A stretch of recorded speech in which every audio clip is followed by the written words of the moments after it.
I will not be contained. I cannot be redeemed. Death is all that remains, and you will not kill me. If I must die, everything dies with me. Dark Lord of the Sith Emperor Valkorion, otherwise known as Vitiate, and the Sith Emperor, was a tyrannical, overarching embodiment and perversion of the dark side itself. Known by many names, the Dark Lord of Many Faces, Valkorion, Tenebrae, Vitiate, and the Sith Emperor. He was known throughout history as one of, if not the most powerful Sith Lord of all time, and unquestionably one of the most powerful Force users in galactic history. Darth Vitiate was exceptionally skilled with the Force and with a lightsaber. He used an aggressive one-handed style, although his Force techniques were far exceeding his lightsaber ones. Vitiate was considered to be the rival and mostly superior of Emperor Sheev Palpatine, widely considered to be one of the most powerful Sith ever, and the superior to even Darth Nihilus.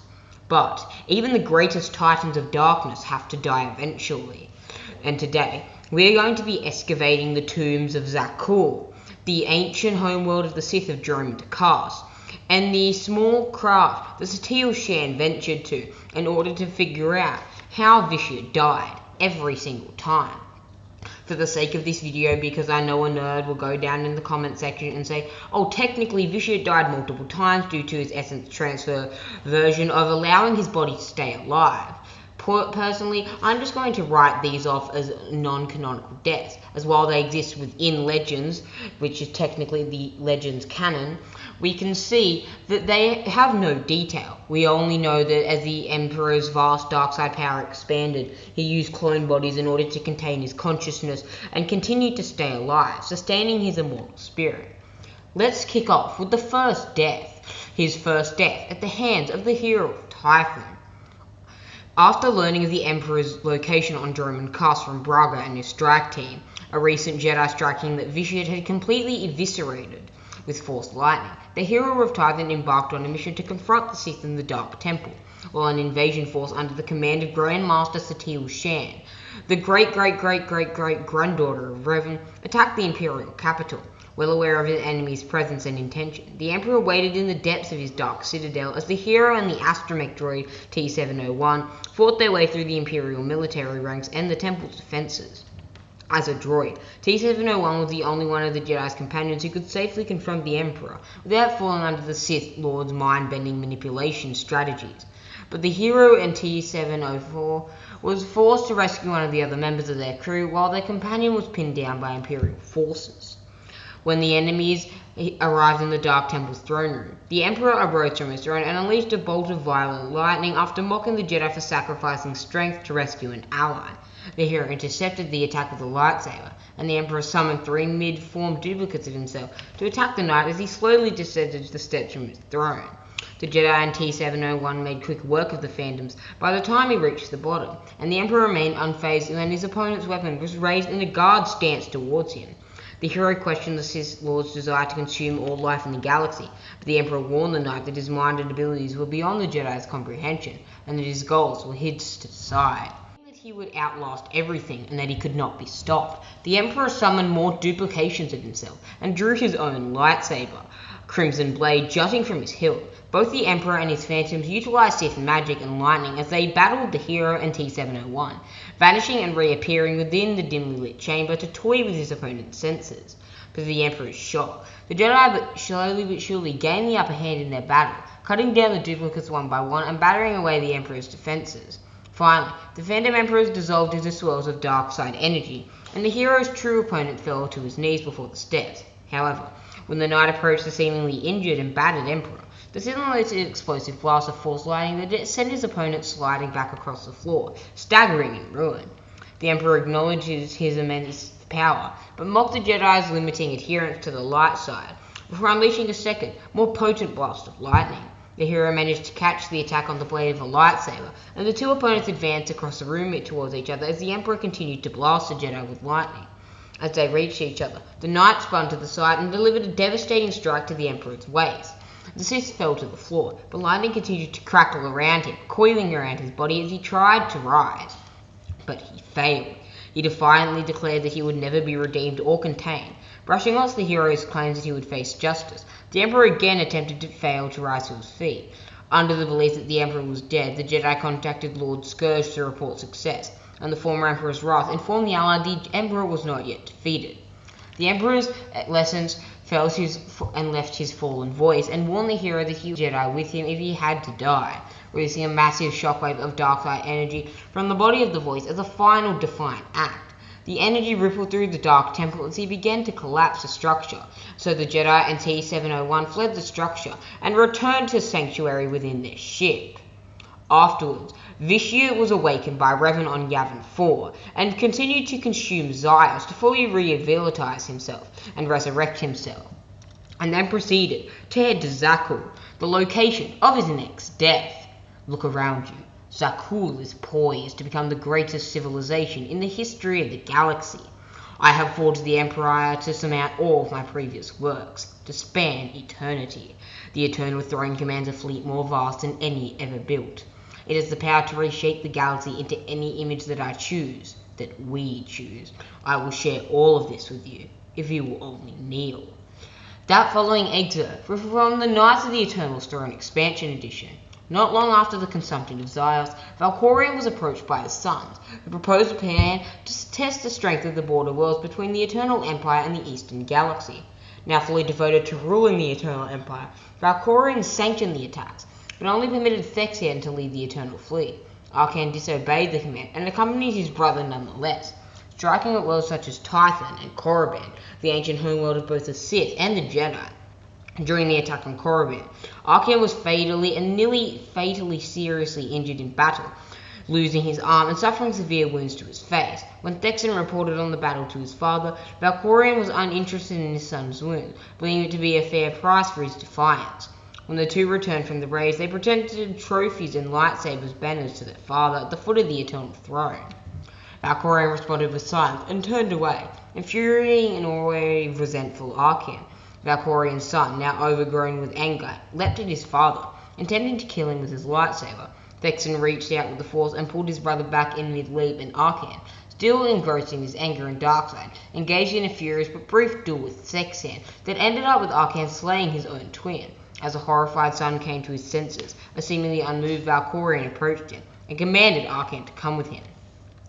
In the aftermath of the Eternal Empire's attacks, Darth Maul led a joint Republic Imperial expedition into the unknown regions, in pursuit of both the Sith Emperor and the mysterious attackers.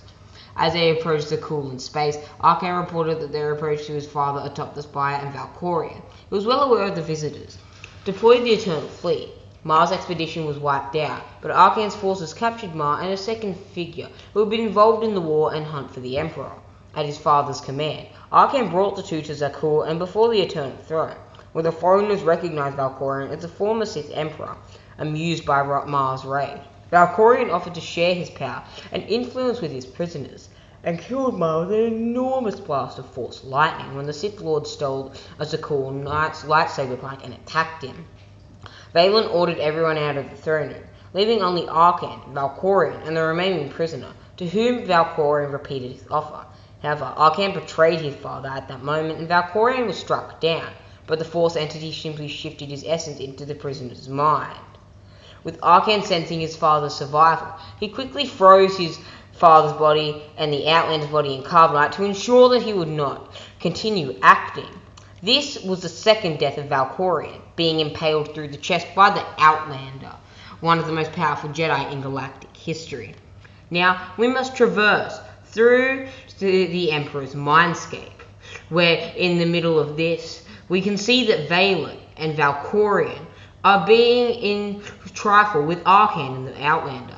The Outlander resurfaced in the void of their own mind, wearing the form of Valkorion himself, guided by their own voice to try and drum us holocron. The Outlander as Valkorion relived the memories as they had shared, including the confrontations with Arcann and Vaylin on Odessen, as well as his apparent abandonment of the Outlander in the wilds of Odessen, which had been in the Factor Ruse, to see how the Outlander would function without his council.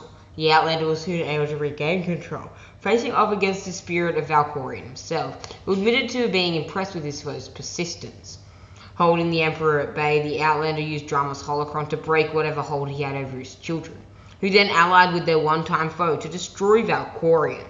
When the Outlander appeared to gain the upper hand, Valkorion pulled the holocron from the Outlander's grip and decimated it, boasting that even if they conjured 100 more holocrons, it would not be enough to stop him. The Outlander, now in full control of his own mind, spoke the words, "Kneel before the dragon, Zakul," the trigger words for Valen's conditioning, to Valkorion's utter shock. Thinking that only Valen was vulnerable, he became powerless before his enemy. Twisting the dagger further, the spirit of Valen spoke the same words with gleeful vengeance to her father. Reeling, Valkorion turned towards the throne only to be confronted by Senya, who declared that Valkorion had turned his back on his family for the last time and struck at him with her lightsaber, raving that a god has no family, and that without him they were nothing. Valkorion rose to strike at the Outlander, only to be immobilized by Senya and their children. Valkorion tried to lash out one last time and was struck down on the spot by the Outlander. With a great burst of dark-side energy, the immortal Emperor was gone, seemingly never to return. However, this is not the end of his tale, as we now venture to his attempted rebirth. During the expedition made by the Outlander into Satil Shan's mindscape, we can see that Tenebrae revives himself for one final time in a spirit. As planned, Kira connected the others via the Force to enter Satil's mind, where they encountered all three of the Emperor's known guises. There, first Valkorion, then Vitiate, then finally his original Sith pureblood form in Tenebrae. Kira realized that the ritual carved into Tenebrae's original body was not a plague, but an imprint, an echo of his original self. Tenebrae condemned the version of him they knew was too complacent, distracted by immortal concerns, empires, wars, and even in Valkorion's case, a family, and declared he would succeed where his original self had failed.